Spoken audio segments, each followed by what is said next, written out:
When I initially played Cyberpunk, I was whelmed. I didn't think the game underdelivered too much, but it failed to meet my expectations regardless.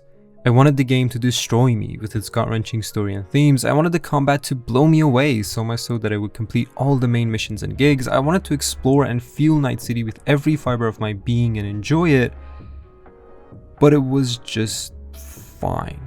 It's fair to say that I did in fact put too much expectation on very few actual evidence of the game showcasing what was promised, but I played the game a few months after release, so most of my hype had already shattered. But still, Cyberpunk 2077 at its launch is a very interesting topic of discussion for me because it seemed like a game constantly teetering on the edge of greatness. The gameplay was decent as a first-person shooter, but the more the game went on, the more I cursed my completionist tendencies as I dreaded the inevitable firefight following random side quests. The driving was very slippery and unresponsive, and the world, although stunning, didn't quench my thirst for exploration. And as I stood on the top floor of a long forgotten and decrepit control tower, talking to Johnny and Pan Am, reflecting on the occasional brilliance of the writing that never truly grabbed me, I wondered about what could have been. Cyberpunk 2077 now is that game.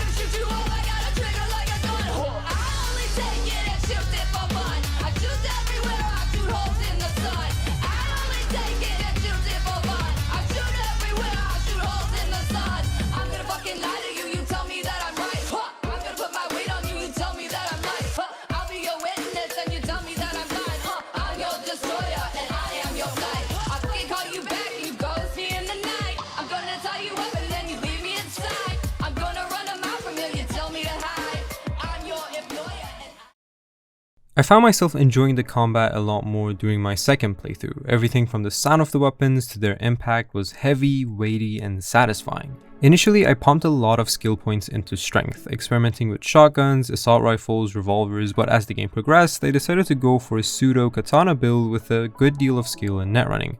The result was me jumping in the middle of a bunch of enemies, disabling all their guns, slicing and dicing, rinse and repeat. It was pretty fun actually. You know, the more games I played, the more I realized Hotline Miami has just rotted my brain. For the very few of you don't know, Hotline Miami is an indie series spanning 2 games which made waves more than a decade ago.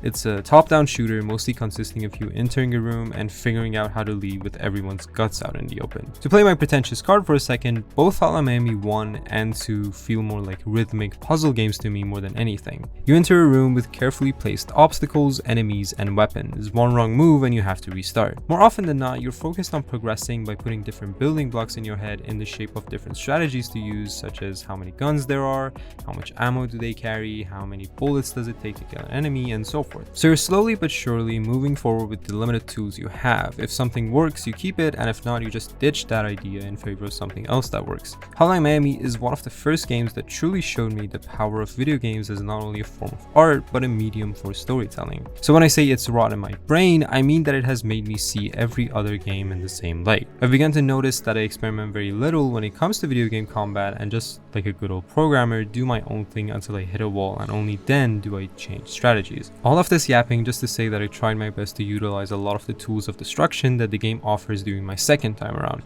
and it made everything more fun and exciting. Eventually, towards the end of the game, I even ditched my net running abilities that I had put so much time developing for an OP Sandavistan I got my hands on, and the game became even more fun and challenging. I love the feeling of slowing down time, slicing everyone in a flash, and turning it off just to see bodies hitting the floor.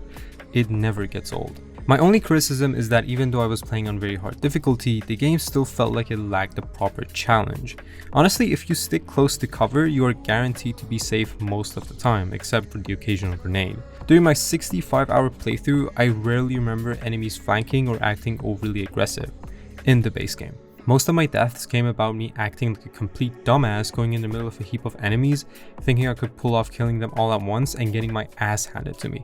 However, Phantom Liberty expands upon this, which we will talk about later. Memorable interactions, an abundance of thoughtful details, a sense of cohesion within a place, or an infrastructure that makes sense and tells a story, are some of the many ways digital worlds help us feel immersed in them. I still remember looking up at the night sky after clearing a nest of Deathclaws in New Vegas, or busting my ass for hours trying to catch a legendary fish in Red Dead 2, feeling like I was a cog in this machine just like any other clump of digits we call NPCs going about their day. Or in other words, I felt like I was shaping my own story. In a world where some people genuinely think a bunch of neon lights coupled up in a district make for a good cyberpunk setting, I'm very glad for the existence of Night City. From the initial reveal from Mega Building 10 to the advertisement stretching the night sky, everything feels so painstakingly crafted and so hauntingly beautiful. For dozens of hours during my playthrough, I strictly stuck to using a vehicle instead of fast travel because I wanted to take everything in. The obnoxious and eye-catching ads, the flashy cars with fully modeled interiors, all the cool buildings and districts that feel different from one another, made me genuinely question how they were able to even achieve something like this.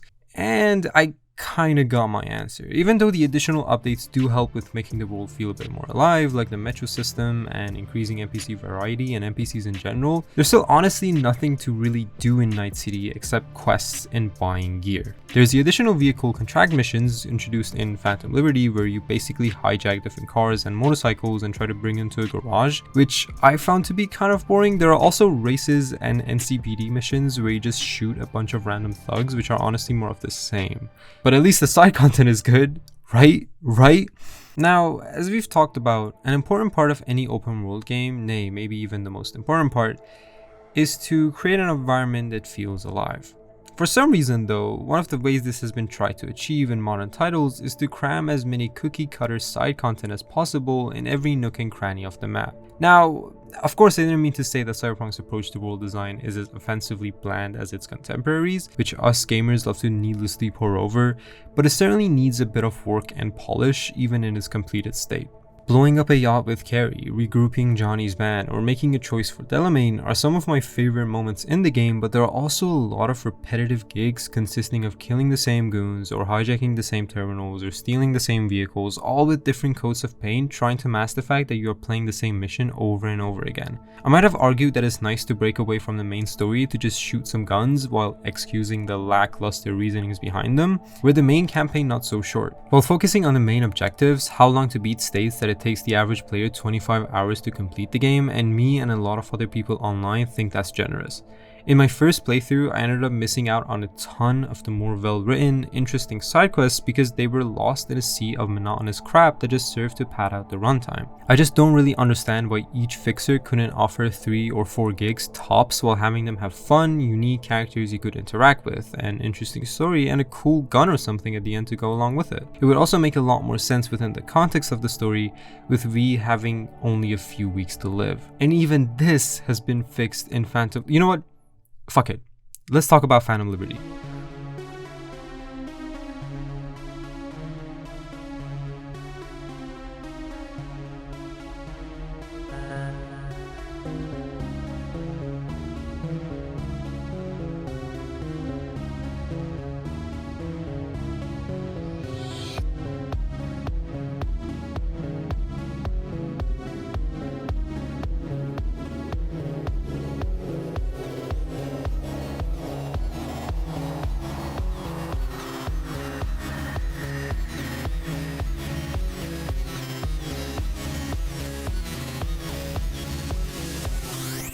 Phantom Liberty is the reason I made this video in the first place, and it made it so difficult to do so. Every single problem, and I mean every single problem I have with base Cyberpunk 2077 is fixed in Phantom Liberty alongside the 2.0 update. So I just can't mention anything without also saying that it's done better in this single expansion.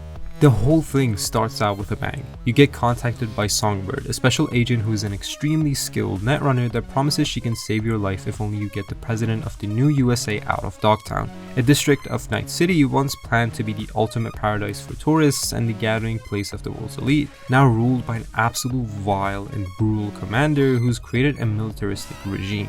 Once you enter Dogtown, however, boom, the plane with both the president and Songbird is shut down and you find yourself running towards it in this extremely intense opening section. I won't spoil anything more than this, but the fights here are some of the most fun I've had in recent years playing a game. Remember the problem I had with side content? that is addressed here. The whole DLC has only 9 gigs through Mr. Hands plus 14 side missions, which for a DLC that is comparable to the main game in terms of length, the quantity of the side missions has gone down significantly while making them more unique and focused. Each one has interesting dialogue, cool loot, and most importantly an amazing showdown to go with it. Hell, it even turns to survival horror at some point with this huge scav chasing you down in this dimly lit rundown building, trying its best to kill you.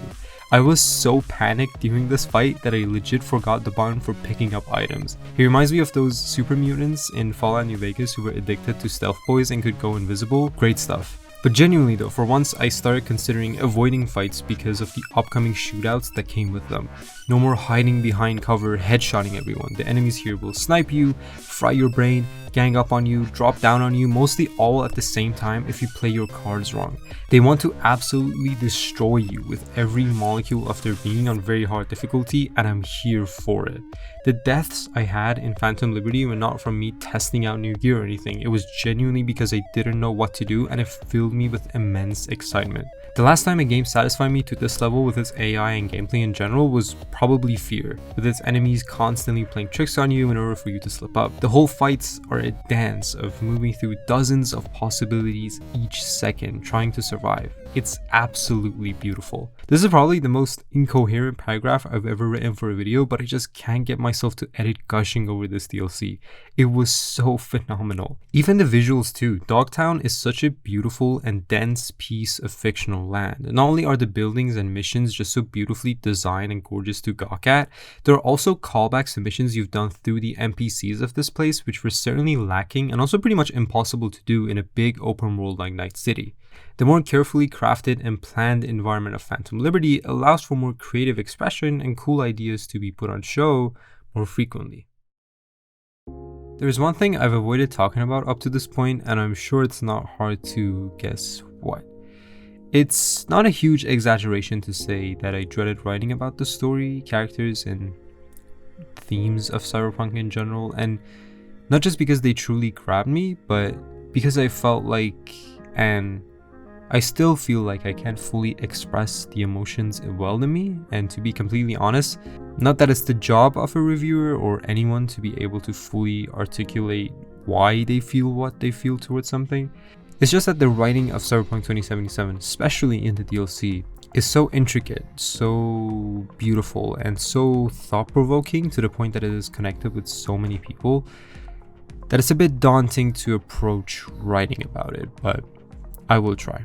Night City is not the nicest place to live in, far from it. Every single slab of concrete, graffiti, ad, or person in this world is a grim reminder of what would happen if we let our worst desires get the better of us.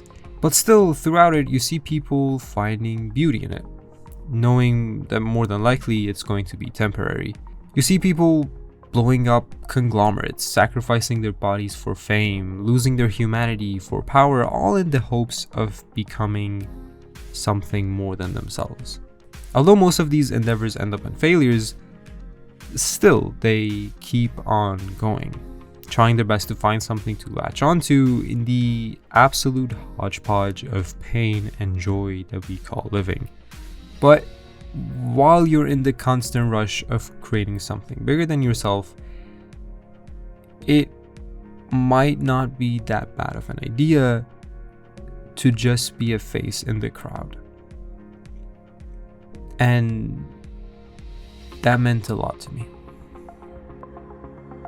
Thank you for watching.